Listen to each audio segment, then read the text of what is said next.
Hi, and welcome to Working with Selections in Photoshop.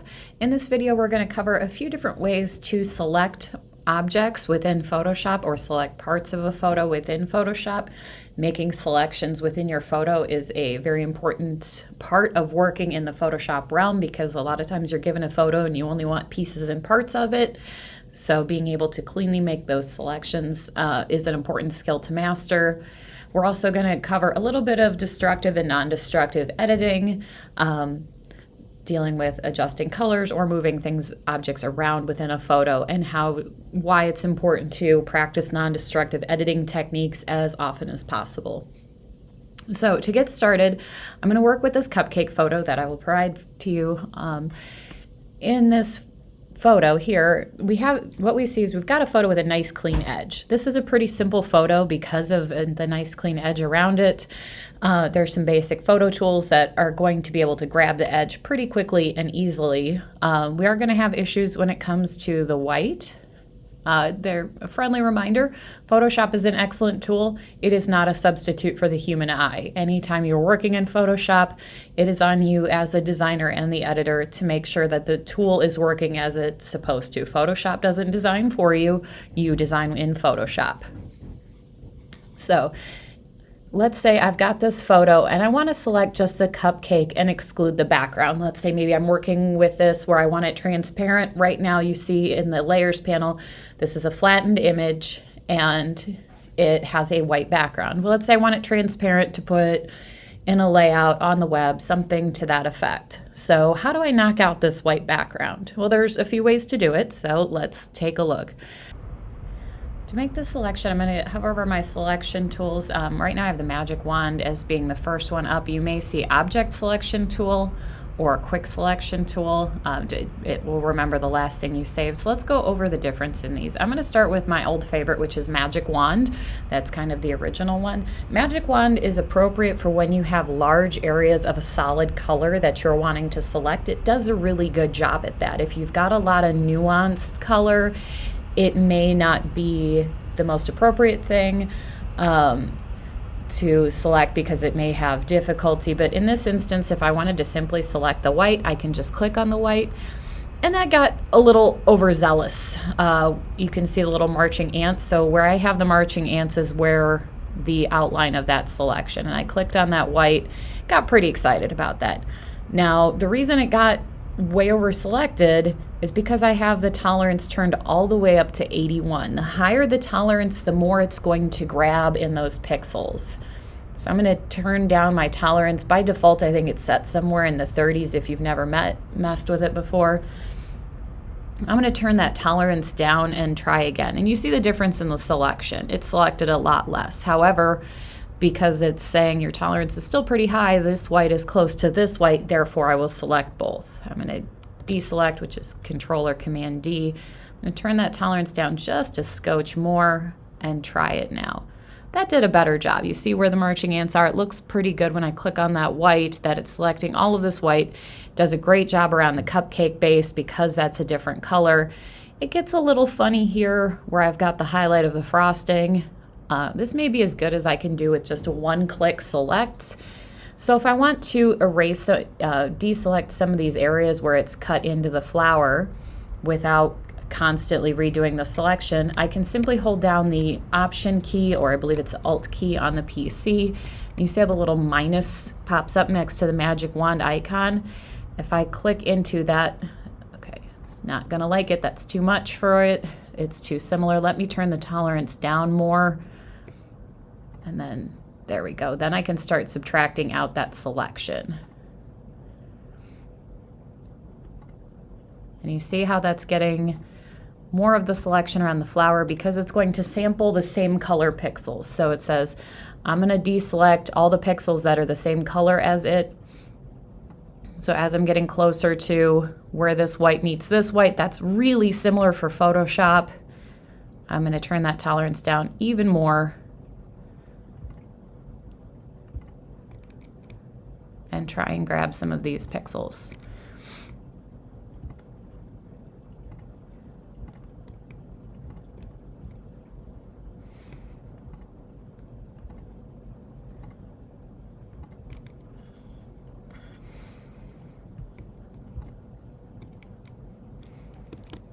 If I hold down Shift, I can add to my selection. So if I try to add into that shadow where it hadn't grabbed it,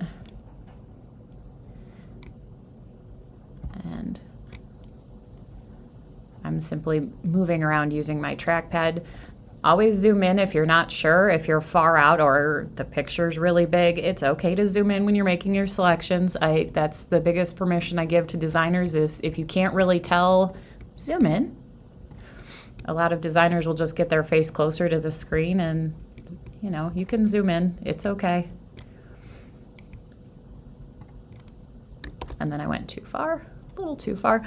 So this is getting a little bit itchy right around here. I may combine selection tools just because I've got a few of these kind of funky pixels around here that I don't really like. And I want to have a little bit smoother line around here. So I'm going to grab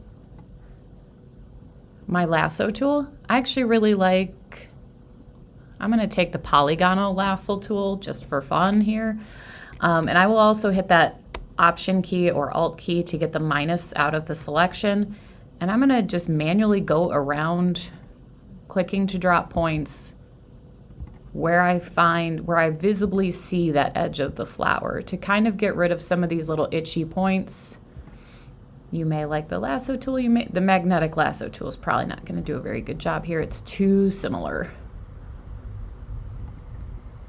And this is where the designer's eye comes in. And I'm just gonna kind of marquee around, and then you see that I've subtracted that out of the selection. That's a lot nicer. I don't have a lot of those little pixels that are gonna get weird in selection.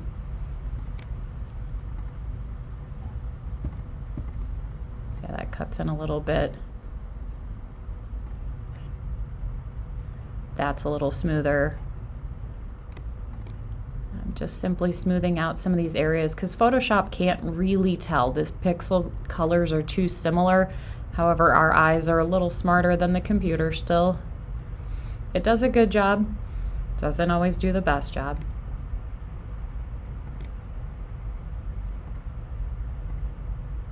And this is very true if you have a very complex image or an image with a lot of similar colors, is you're going to spend probably a lot of time refining your selections if you're trying to edit one of those images. It does take time. While there's lots of great tools to help you make selections quickly, your artist eye ends up being the difference that makes something go from good to great. All right, so now if I take a look at this, I've got my marching ants all the way around the cupcake. That looks really nice. So what I have selected, if I zoom out, you can see that this is marching ants around the outside. So this tells me I have the white selected. So what can I do with that to make it transparent? First, I'm going to unlock the layer before we walk through that again. I might have done it a bit fast. There's on my layers panel, there's a little lock here that says this is a background layer and it is locked.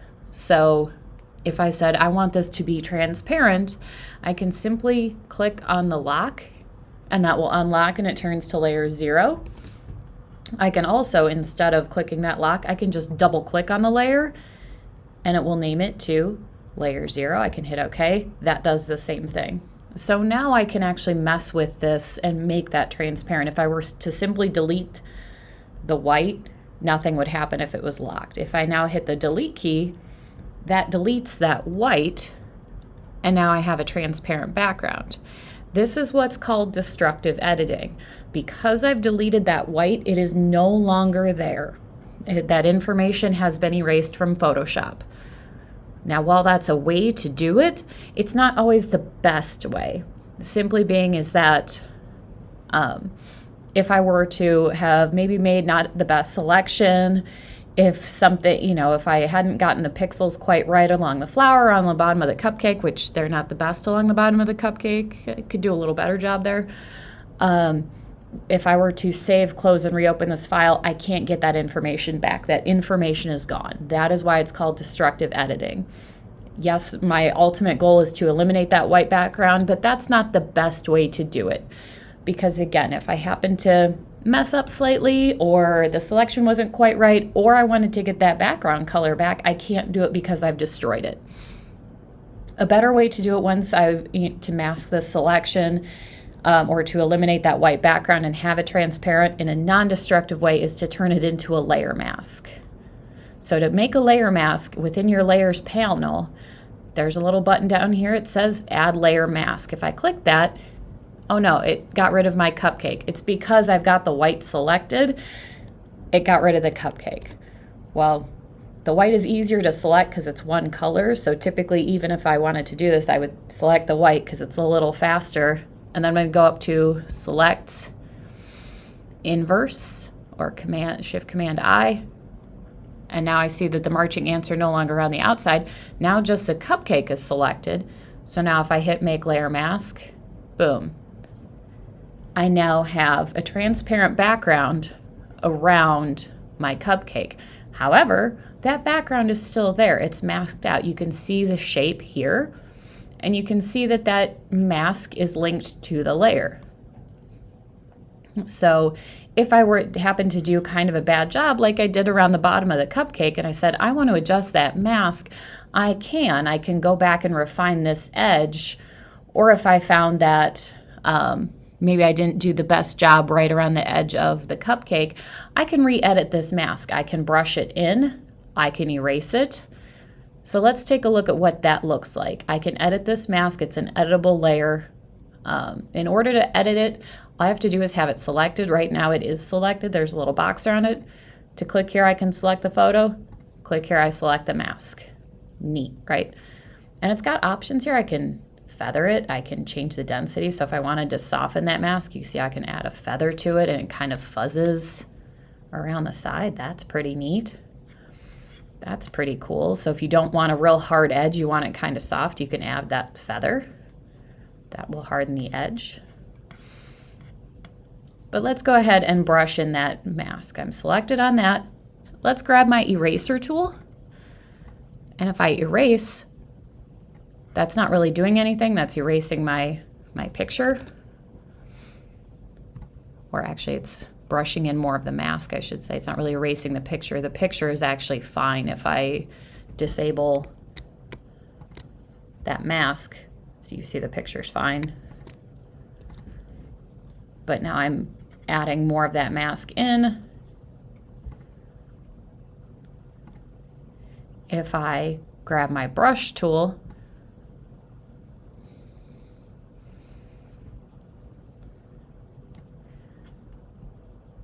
that is brushing in and adding to that area of the mask. Again, if I disable it, the photo is still there.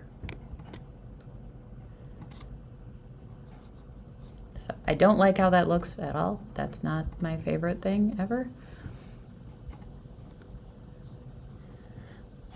So you can use your brush and your eraser to edit that mask. You can use the density, you can use the feather tool. And if you are wanting to check things, you can always, I'm just right-clicking or control-clicking, disable layer mask. You can delete the layer mask, you can apply the layer mask. So applying will actually destroy what you've done. I typically do not do that, but you can delete it if you just really don't like it or don't want it anymore. You can delete that layer mask. You can disable it to see the difference. So this is a non-destructive way to edit the photo. So now if I save this, I have a transparent background on this cupcake that I can use in multiple places. But if I ever need to, if I need to get the background back, if I realize when I'm using it, I want to add a shadow, or I want to add a partial background or a different background, I can go back and re-add that background in. Or if I happen to, maybe the edge wasn't quite right. It's hard to see sometimes when you mask it and it's transparent here. If I realize, hey, I want to make edits to it, I can. It's non-destructive. So anytime you're making selections, removing backgrounds, this is the best way to do it, is to mask out the background. So let's look at a different selection tool and see the difference. I'm going to go ahead and delete this layer mask. So we'll go back to the beginning. That was the magic wand. Quick selection tool. I'm not going to go through and and mask again. The quick selection tool works like a brush. So you can make it bigger and smaller the same way you do a brush. I'm just hitting the right bracket key to make it bigger. Left bracket key will make it smaller. And you can see there's a little plus in there. So all you do is start painting in around this white. It's doing a pretty good job for me on finding that edge. And maybe I need to, and then if I need to reverse the selection or paint back out, I hold the Option or Alt key and I can just paint out those edges. It's a pretty great tool. It works really well on something with a hard edge like this. It can get a little funny if you've got softer edges.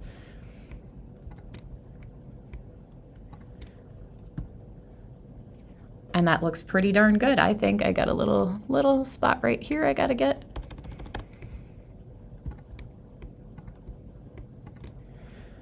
And now I've got my cupcake. I can do select, inverse, and mask. Easy peasy.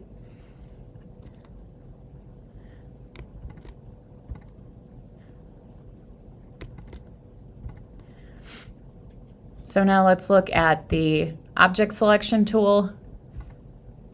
It's going to try to find the object if I click on the cupcake.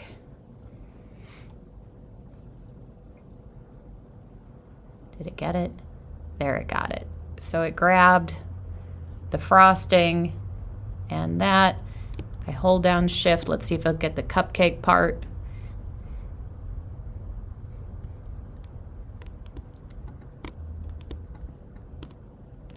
It's having a difficult time with the cupcake. That did pretty good on the frosting. I'm not the biggest fan of this tool.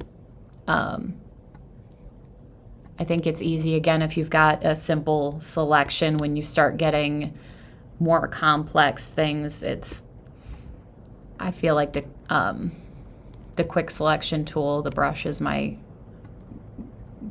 bigger go-to with making selections. I think it's very fast and easy, as you guys saw how fast I was able to get the selection. This is a little more frustrating to me, but it is trying to select the object. It's graying it out, it's finding it. This also could be lag on my computer. It's making the selection. It'll do the same. You see the marching ants around that cupcake. All right, I'm gonna go ahead and delete that selection. That's how that option works. You can also use things like magnetic lasso.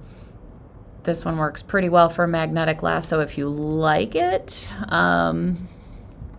Anytime I click, it'll put a point down. Because I've got a hard edge. That is how the magnetic lasso works. It's going to go all the way around. Yikes. This would not be my favorite way to select something. You can see how it grabs those edges and points. That's going to be a little bit tedious to do and to watch. But you can also use those lasso tools to make selections. So being lasso, polygonal lasso, and magnetic lasso, less of a favorite. Another way to make a selection is to go into a quick mask mode. So to get to quick mask, it is down here on the bottom underneath your color swatches. It says edit in quick mask mode, or you can hit the letter Q, which will get you there as well. Now I'm into a quick mask mode. So let's take a look at what that looks like. So in quick mask mode, you can grab your paintbrush tool. Quick mask allows you to make and mask out areas for selection. You can use your paintbrush and eraser to start painting in these areas. Quick mask is my favorite way to make selections on a complicated photo. If you can see the difference, but Photoshop is having a really difficult time grabbing those things, or you want to make a really specific selection, and you're getting into kind of brushing and pixel wise, you can use those brushes to make the selection. Now in quick mask mode, when you start painting, it paints this kind of reddish color. This is the pink color that Photoshop uses draws off of the old selection tool called Rubylith. So if you actually manually edited film photos and you wanted to make selection, you would cut out something called a Rubylith, which was this pink color, And that's how you edited photos manually in film way back in the day. If you're wondering why that was pink, that's why. Because it was familiar to photographers when Photoshop first launched. We understood what Rubylith was. So I'm brushing in. I have my brush set to being fairly hard, 100% opacity, and I'm brushing in those areas. If you find that kind of tedious, so selection tools we used before will work again. So if I said, hey, let's go ahead and grab my quick selection, I want to select in these, just start brushing in, particularly if you're trying to get a large area fairly quickly. I think I got everything. Whoops. Let's Apple Z that real quick. Kind of see if I can brush in. It's getting a little crazy here. I've got a little selection there, so then I can go to Edit, Fill, Foreground color is fine. It won't be black. It's going to be my Rubylith color again. And now I've got that selection painted in. So I can keep brushing in my cupcake. Make a bigger selection. I could make a smaller selection. Maybe for this example, I will just do the frosting bit and select just my frosting.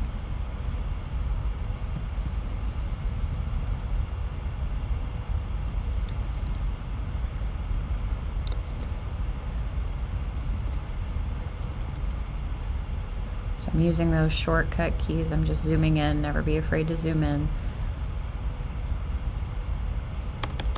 It's kind of a big brush to paint in. That's okay. I can do an eraser if I need to, if I get a little crazy. If you love the brush tools, if you happen to have a drawing tablet such as a Wacom or other stylus tablet drawing tool, this is an excellent way to work too. It feels very, very natural to drawing. I recommend using a Wacom in Photoshop, especially if you enjoy digital painting or drawing. They play real nice together. I'm using a trackpad, which is right now, which is kind of like using a shovel to do design.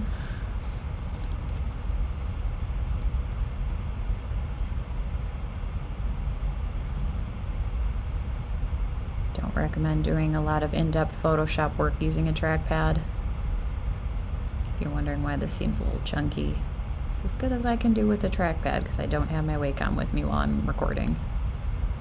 So where I went over, now that I'm just doing the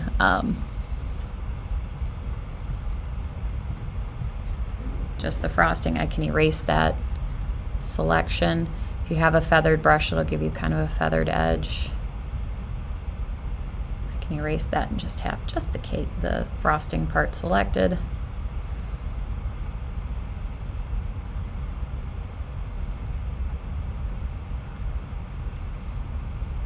That looks much better. Soften that a little. So typically when you brush in, if you're wondering how hard or soft to make the brush, it's a lot of times you want to look at how soft an edge is on your photo. If it's a very hard edge, you probably want a very hard brush. If it's kind of a soft edge, you might want more of a softer brush.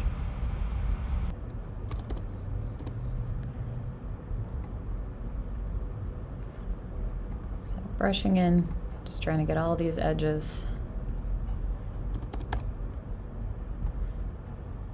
This would probably not be a photo that I would typically do this on, just because it is a little bit slower of a selection process, and a photo that has nice edges and clean edges, you don't have to. There's faster tools. This is just for showing how it works, how this works. So this is all looking pretty good. Maybe not the best. We're just ham-fisting this just a little bit. Just, again, trackpad. This trackpad is definitely not my favorite for painting. I'm getting a little crazy here with it. A mouse is easier than a trackpad, and a Wacom's easier than a mouse. All right, so we're about to say good enough with that selection for demo purposes only. bottom piece there, just otherwise it's gonna look real bad. Okay, pretend I did a good job on getting that all selected. So now this is all masked. I have this, the whole frosting area masked out. To exit out of quick mask mode, I can simply click on this again or hit Q, and that will exit. And you see once I exit out of there, I have my little marching ants, which shows me a selection. So because this area is masked, this frosting is not selected. Everything else is selected. So what I've got is this background and the cupcake. So if I want to make edits to this frosting, I'm going to invert that selection. So select inverse. Now I have just the frosting and the flower selected. So let's do something fun with this. Let's go ahead and think about saying, hey, well, what if I want a purple color frosting instead of pink?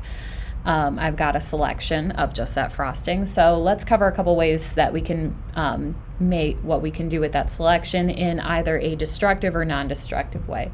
So the first way I'm going to do it is a destructive way. Destructive is fine if you're doing quick and dirty and or you absolutely know you want to change that color and you want to make sure nobody else ever changes that color again. You edit away and destroy away. So to do this, I'm going to go to Image, Adjustments, Replace Color. I'm going to select that pink, all those shades of pink in there. As I use my little eyedropper around, you see how the more white it grabs, or the more things become white, that it's going to more fully attack that color. I can also adjust the fuzziness to grab all of the pink. You see if I turn it down, it's changing that selection. So maybe I want to turn it down a little bit so it doesn't grab the white. And then I can move that hue slider, and you see how that's changing that color. So I wanted to go towards a purple. That looks nice, but it's not really grabbing my dark pink, so I'm going to hold down Shift and eyedropper to expand that selection. That looks better. That looks pretty nice right there for that purple. Purpley blue, I guess. Is that a little too blue? There we go. And now I've changed that to blue. Because the flower is also selected, it changed as well because it grabbed those pink hues in there. Didn't grab the yellow because that's not a pink color. I can adjust the saturation here if I want to make it more saturated. Lots of color. Desaturate it, make it look yucky. I think I'll just leave that alone.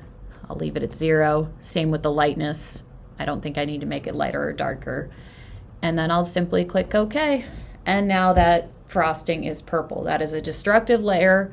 If I saved and closed this, I can't go back in time and change it back to pink. That's going to be a problem. So that's, like I said, you can destroy it if you want to make sure that it's always and forever going to be purple. Now it's always and forever purple. If I said, okay, I want it to be purple, but in the event that I change my mind later, what something else I could do. So I'm going to add an additional layer that allows me to put an effect on it that will affect the layer below it, so that if I want to change or in some way delete that, I can do that. So because I have this selected, I'm going to create a new layer. So in my layers panel, I go new layer, and I'm just going to call this frosting color. It's always good to name your layer. And I'm going to go edit fill, and from here I can select a color. So instead of, right now I've got a lavender from doing the last color change, but if you don't want your foreground or background color that's selected over here, you can select color, and that gives me my color picker, so I can select, say, a purple color, nice and bright. And under here is a blending mode. So I might pick something like, let's say, overlay, and set that to 100%. And there's that. That's not the best. So that gives me that bright purple color. Let's go ahead and see what happens when I change that color in a blending mode. So I can change that to screen.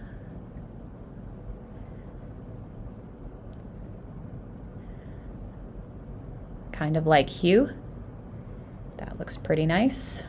And that gives me a nice purple color that overlays everything.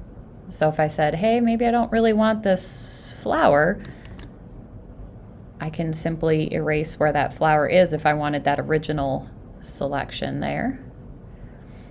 And take that out. And now I have a purple color, which I probably would because I don't love how purple that is. And now I've got a color overlay on top of this that I can now change to being whatever else I would like. And there's my frosting color over top of it that I can change. So those are some of the basics of making selections within Photoshop and investigating destructive versus non-destructive layer editing. Thank you for watching this video, and I will see you on the next one.